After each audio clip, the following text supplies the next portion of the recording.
serah kepada kamu insya-Allah. Mudah-mudahan je dengan kamu.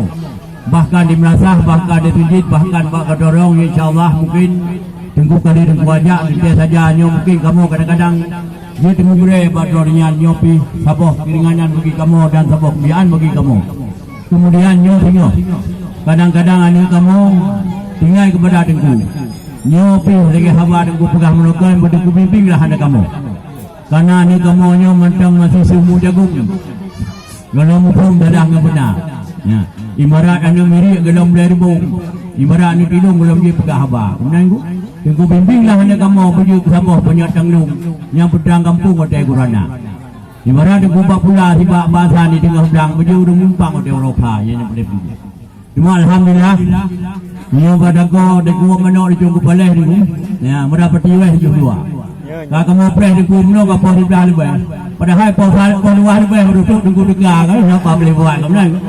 Nyo alhamdulillah nang berbuihnya asalnya betul betul lagi. Menyo liu bangunan hidang jungu liu aku nyebuh lagu lebih macam. Menyo dak dulu hawa nak punya dak deku pihak Cirebon. Ya, ini kan.